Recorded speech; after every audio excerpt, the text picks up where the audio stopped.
So this is a follow-up video about the factions we have within our government. Yes, it's one of these problems. It's why there's the infighting.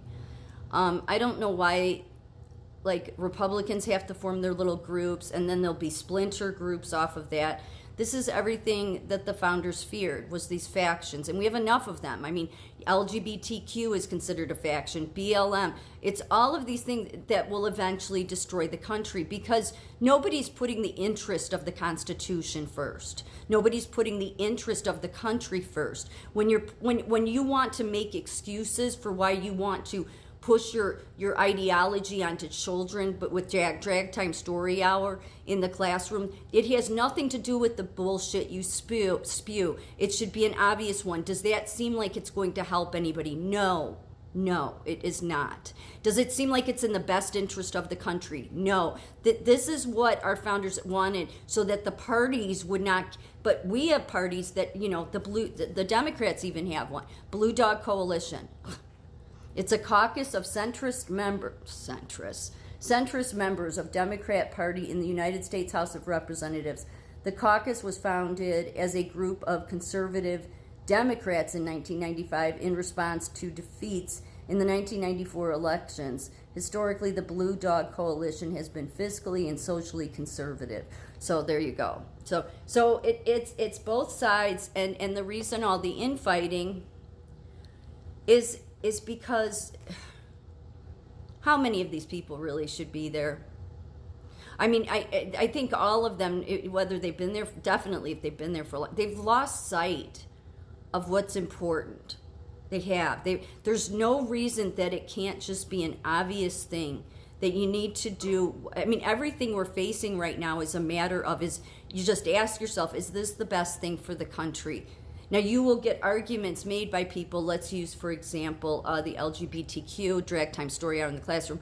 You will get your Democrats that are so in their ego, Republicans do the same thing, but Democrats in their ego, okay, your liberal progressive ones, these radicals that will say, no, it's good that we educate children on gender ideology, okay.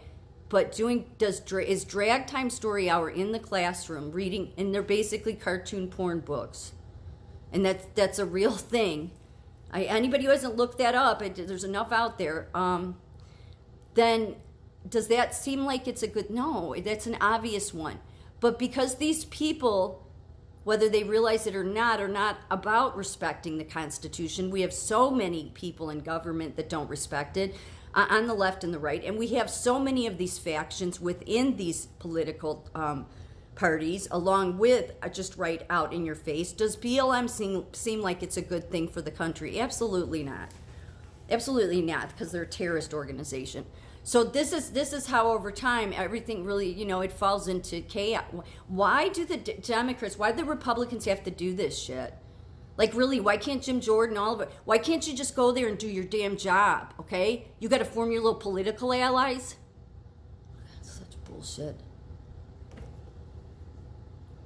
I think what it becomes, I read something not too long ago, that most of the politicians, when they get there, they're so busy having to make sure they have enough money for their next run that's almost what they end up serving. So that's the reason why the country is fallen. Like, the United States should have never been deciding about marriage, period, okay? Really, that's one of those things that, everybody wants to say, oh, you don't support gay marriage. No, the government shouldn't be getting involved in who you get married to. Just period. But people forget, they lose sight of what the Constitution's about. I mean, right now, we've had, and it's been going on for years, people still trying to go after the Second Amendment, and they do it by trying to chip away at it. And these people should be immediately removed, because if you're not going to respect the Constitution, then go to another country, but you don't get to just come in and overthrow it. That's my opinion. Yeah, I'm sure some people would say, well, I was born here, I live here, I don't like it, I want to get rid of it. No, you don't, because the people that are encouraging you to get rid of it, they just want to be the ones that take over it. And believe me, they aren't even as close to smart as our founders were. God, our founders knew way more than we did, and they didn't even have half the population we do now. we have these universities, biggest part of the problem, in my opinion. Everything they teach, these far radical liberals that are progressive, crazy people. So I wanted to mention with the Republicans, okay? So part of the Freedom Caucus is Ron DeSantis. He was on it at one time, Mark Meadows. Yeah, and so they were all on board with Trump, but then, lo and behold, like they all seem to do, they turned on him.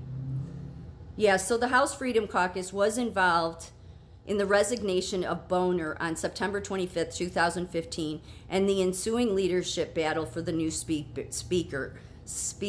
Members of the caucus who had voted against Boehner for speaker felt unfairly punished, accusing him of outing them off from positions. So he went on to say, he said that this Freedom Caucus is they just want destruction. That's what he said. So, so he,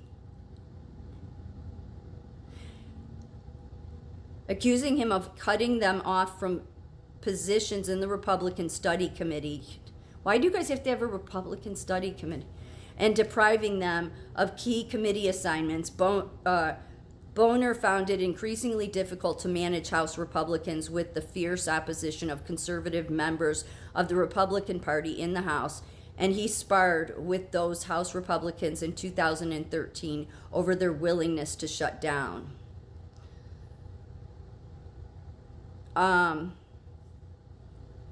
Shut down the government in pursuit of goals such as repealing the Affordable Care Act. These Republicans later created and became members of the Freedom Caucus, which was created in 2015.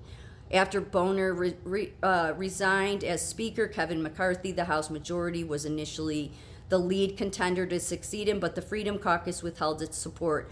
However, McCarthy withdrew the race after appearing to suggest that the Benghazi investigation's purpose had been to lower the approval ratings of Hillary Clinton.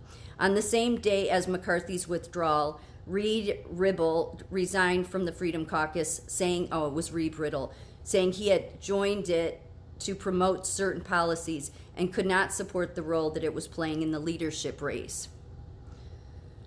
Paul Ryan announced that his bid for Speaker, that's how we got him, was contingent on an official endorsement from the Freedom Caucus. While the group could not reach the 80% approval that was needed to give an official endorsement, it announced that it had reached a supermajority support for Ryan. Really? So it was Boehner. So this is what Boehner, after he resigned, the prior speaker, said in Vanity Fair. They interviewed him. He said about the Freedom Caucus, they can't tell you what they're for.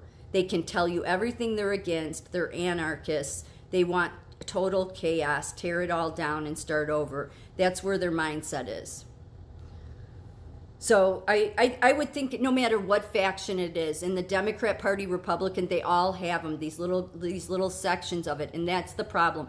The very fact that they can't seem to say, let's just break up these little parties we have going on. We're not serving the people. We're not serving anybody. It's creating infighting. Because seriously, anybody at this point that thinks Matt Gaetz is the enemy, then you shouldn't be in Congress. Yeah. If you're a Republican and you don't stand with him, then you don't serve the American people. You don't serve in doing what's in the best interest of this country. End of story. To the extent that he's got to convince, following.